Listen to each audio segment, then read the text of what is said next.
Yeah, gang, gang, gang, gang. Whole squad keeping it 1,000. The water on my neck got me looking like I'm drowning. I'm running up a check, I'ma need me an accountant. I'm counting till I reach infinity. If you're looking to jumpstart your MUT22 team, head over to rockbottomcoins.com and use code PROB for 10% off. What's going on, guys? Welcome to another MUT22 head-to-head gameplay. This is a ranked game against another professional player, Prodigy, one of my friends in the community, a top player over the last 3-4 years. Very smart, very successful when it comes to comp Madden. And you're gonna see a matchup here versus Prod. So I did get the ball first. You see we start as we just jump right into the game.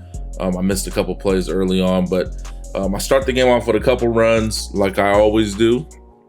We go to the pass here, and again, if the pass is taken away, one thing I love about Fields this year is that he is so mobile, so fast, and he gives you a lot of broken play yardage. When nothing's open, he's going to take off and he's going to pick up some nice yards. So big deal in my opinion, and that's why I'm a fan of Fields. As you can see, again, pass rush gets there a little bit, and my this is the game where my controller kept bugging because one of my sons got drool into the Xbox button and it kept flickering on. I had to go buy a new control actually right after this game, but it doesn't do that too often. That was the only time it did it in this game, and yeah, so I got stopped right there shy of the first down. We end up picking it up later in the drive, 2nd and 13 here. We're already under a minute in the first quarter, so not your typical Madden 22 shootout.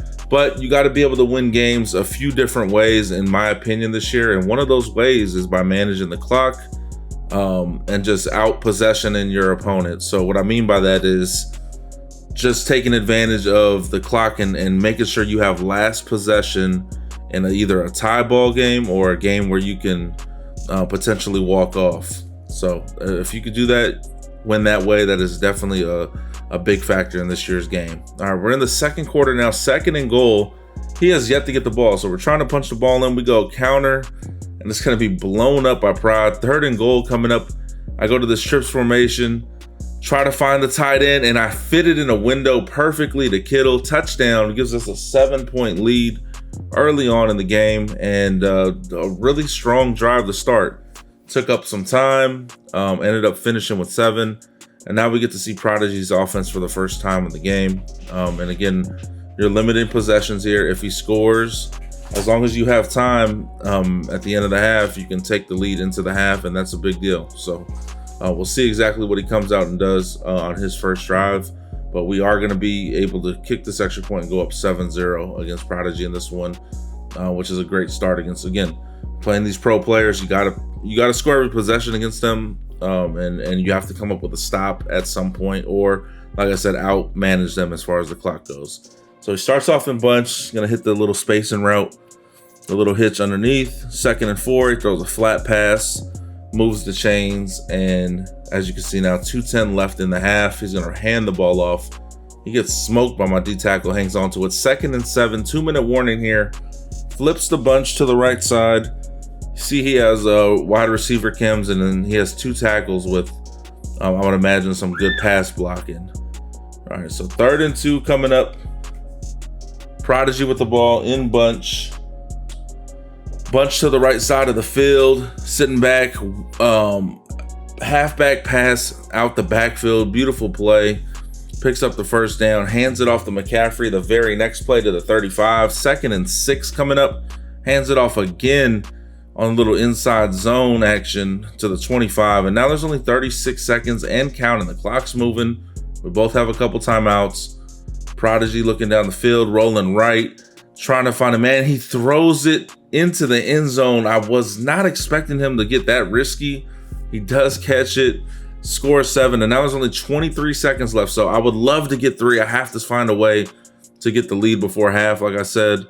If I don't, then this is a successful half for him. We throw it up incomplete as the ball is broken up. That would have been a huge catch in field goal range. Instead, it's an incomplete pass.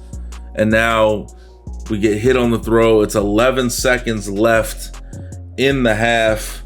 And not in trouble, but I would have loved to get some points here. We throw it underneath. 5 seconds left now. 1st and 10. We're not in field goal range. We got to try to get a quick completion, get down, kick the field goal. I try to throw it to Tyreek in the slot real quick. Unable to get the timeout off. And we go to the half 7-7. His ball now starting the second half. He's going to throw underneath here. Check down to McCaffrey. Picks up a nice chunk. 1st and 10 for Prodigy. Bunch to the left. He's on a short side bunch right now. And he's going to hit the little out route, little speed out. So it really has been smooth for him. Smooth sailing. No really big spots he's been in. Again, this is only his 2nd possession. So I haven't had to put any pressure on him yet. He's been moving the ball rather easily. 3rd and 2 coming up, and then another manageable down. Finds the man wide open across midfield. So he picks up another 1st down. Defense getting shredded at this point. I ran man. Anytime I jump into man, that probably concedes, and it probably should tell my opponent that I'm having a pretty tough time stopping you, because I do not run man-to-man defense really. And if I go to it, I'm probably just searching at that point, trying to see if maybe you struggle against it. So 1:20 left in the 3rd quarter. He's in the red zone once again. 1st and 10. Prodigy with a man in motion. Hits the motion slant, and it's going to be a touchdown, 18-yard pass. And now he's in the driver's seat, up 7. He has full momentum. You see the screen shaking. It's my ball, 1st and 10. We're going to run the ball here. A minute left in the 3rd quarter. Fields with the ace slot. We're going to go buck sweep. McCaffrey finds a little room outside across the 40 to the 42-yard line. 1st and 10.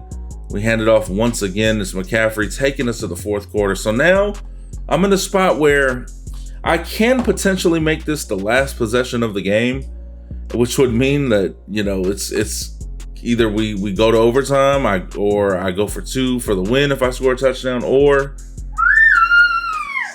my son screams while I'm recording this video. 3rd and 11. I throw the smoke screen underneath. We're going to catch it. It's going to set up a 4th and inches coming up here. Shotgun doubles, hand off to Derrick Henry, breaks the tackle, and he's going to pick up the 1st down. 2:34 left in the game now. So 1st and 10, my ball. This is, in fact, a spot where I want to make this the last possession of the game. So that's what we're going to try to do. 2nd and 5 here. It's 2-minute warning.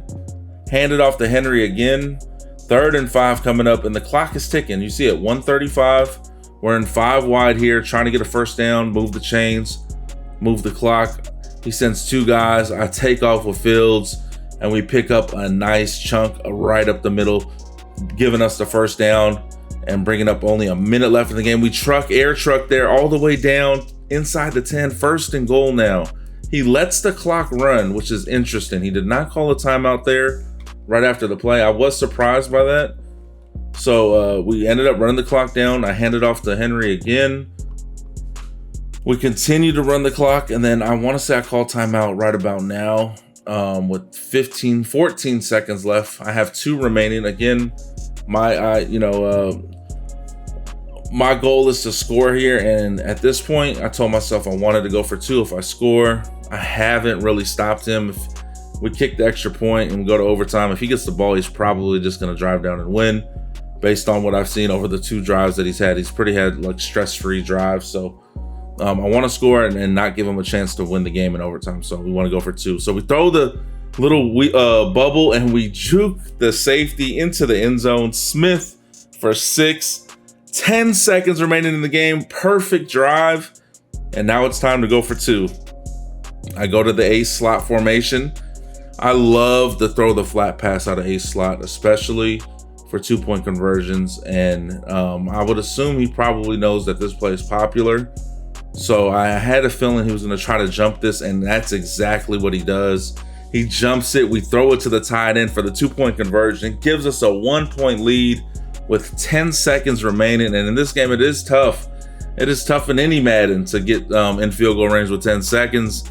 We go into like a cover 4 look, backed up all the players, throws it underneath, 4 seconds remaining. He has just 1 play now to try to get a touchdown, because he could no longer get in field goal range. And it's just a tough spot. And we played that last drive so perfect. I was really hype how I finished this game.